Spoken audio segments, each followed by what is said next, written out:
Part 5. Membentak ibu mertua. Bondan memegangi ayam tersebut tepat di tengkuknya. Pintar sekali sebenarnya anak keduaku ini. Entah siapa yang mengajari hingga tahu letak mengendalikan ayam agar tidak bersuara. Bondan, apa yang kamu lakukan sama ayam ini? Hardikku. Belum sempat aku marahi dia karena telah mengajari adiknya memungut sampah di tong sampah. Bondan sudah melakukan hal lain yang membuatku tensiku naik. Bondan diam saja, tubuhnya menempel pada dinding.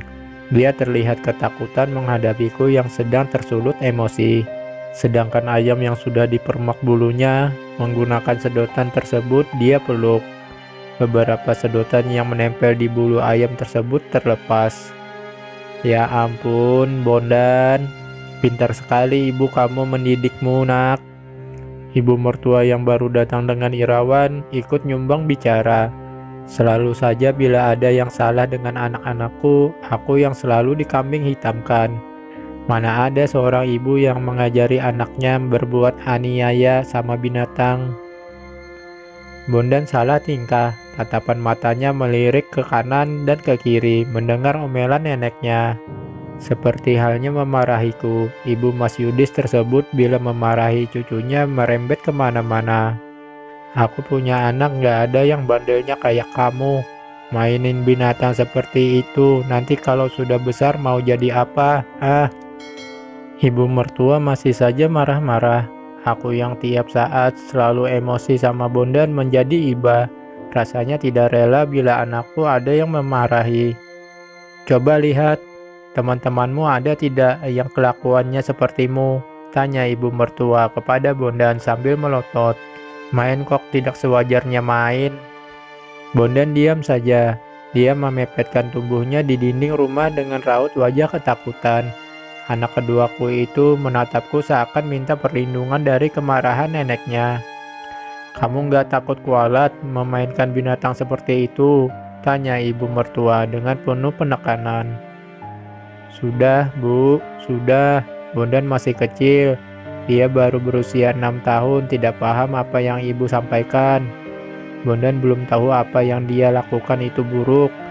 Dia hanya ingin main. Jangan dibanding-bandingkan pula Bondan sama teman-temannya. Tiap anak memiliki kelebihan dan kekurangan yang berbeda-beda, ucapku. Pantas saja anakmu bandel. Dinasehati orang tua saja tidak boleh. Sekarang kamu lihat, sekarang saja Bondan cuma menggunting bulu-bulu ayam. Lain kali dia akan potong-potong itu badan ayam yang masih hidup, ucap ibu sambil menuding cucunya. Aku menarik tubuh Bondan agar mendekat. Aku ambil ayam yang dia pegang dan mencabut sedotan-sedotan bekas yang menempel di bulu-bulunya. Kemudian memasukkan kembali ayam tersebut ke dalam kandang. Kita main dalam rumah saja yuk, titahku kepada Bondan dan Irawan tanpa memperdulikan ibu yang masih mengamuk. Kedua anakku menuruti perintahku. Mereka berjalan terlebih dulu saat aku menyuruh mereka main di dalam rumah. Aku menyalakan keran kembali untuk melanjutkan pekerjaan yang tadi aku tinggal tidur, mencuci dan menguras bak mandi, serta menyuruh Bondan dan Irawan agar cuci tangan dan kaki karena habis dari kandang.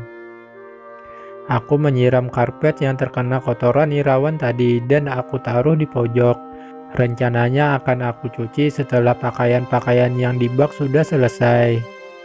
Setelah menyuruh kedua anakku tersebut mencuci tangan dan kakinya, aku segera mengambil mainan yang aku taruh di kamar Arif. Aku sebar mainan tersebut di depan televisi dan berpesan agar mereka jangan pergi kemana-mana lagi. Bu, tolong ambilin 2 bak besar itu, Bu, di atas lemari.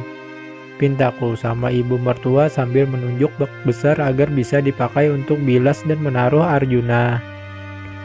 Aku memang suka memerintah siapa saja bila sedang menggendong Arjuna, tak terkecuali mertua. 2 bak untuk apa? Bukannya 1 bak sudah cukup?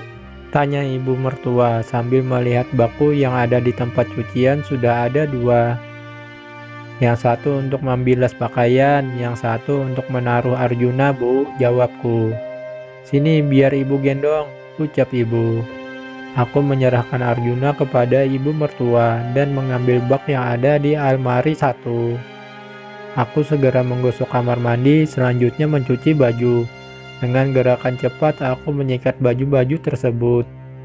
Lagi-lagi terdengar ocehan dari wanita yang telah melahirkan Mas Yudis tersebut. Suaranya sangat keras, melebihi suara Bondan dan Irawan yang sedang main mobil-mobilan.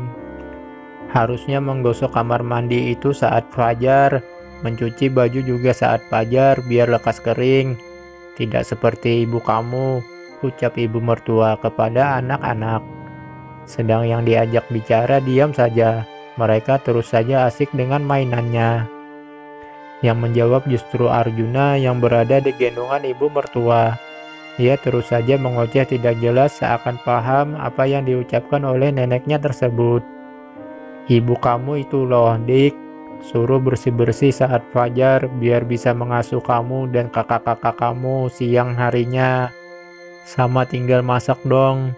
Kalau tidak bisa masak, bisa beli di warung sambil jeng-jeng naik motor, kan enak. Ucap ibu mertua sama Arjuna sambil manggut-manggut biar Arjuna tertawa.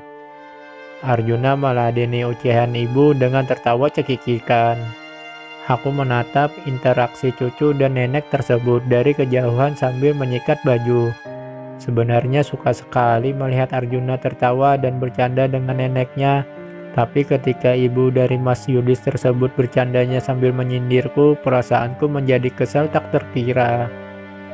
Biasanya perasaan kesal tersebut berimbas kepada Mas Yudis ketika pulang dari bekerja. Aku seringkali protes dan melaporkan ucapan ibu ke Mas Yudis yang disambut dengan biasa-biasa saja.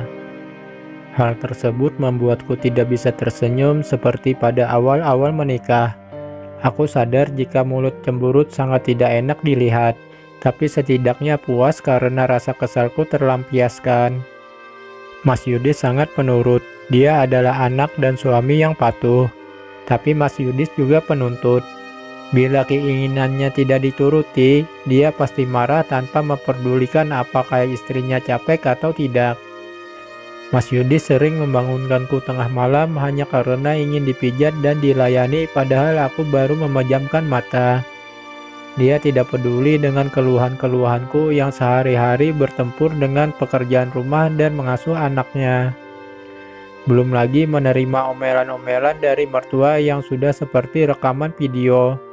Diputar berulang-ulang dengan durasi dan ucapan yang sama. Hal tersebut membuatku semakin stres. Beberapa saat suasana rumah hening. Ibu mertua sepertinya sedang menidurkan Arjuna di kamar. Bukankah seperti ini lebih tenang, batinku? Apa tidak capek mulut nenek tua itu ngomel melulu? Omelku dalam hati.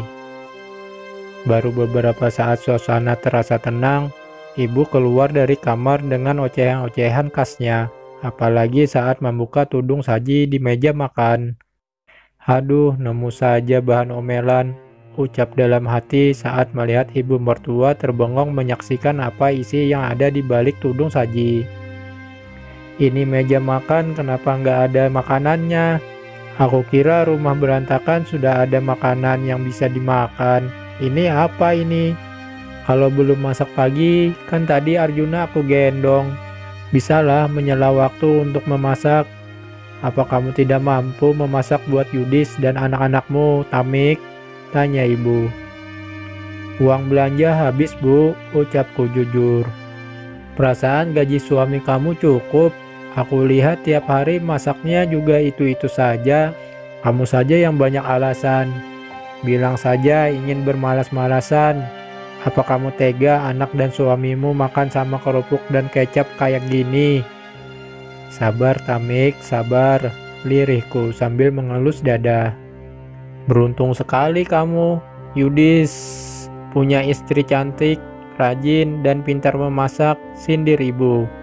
Coba kamu dengarkan ibu dan menerima wanita yang ibu tunjukkan kepadamu dulu. Pasti nasibmu tidak semerana ini. Capek-capek kerja pulang ke rumah, makannya cuma sama kecap dan kerupuk.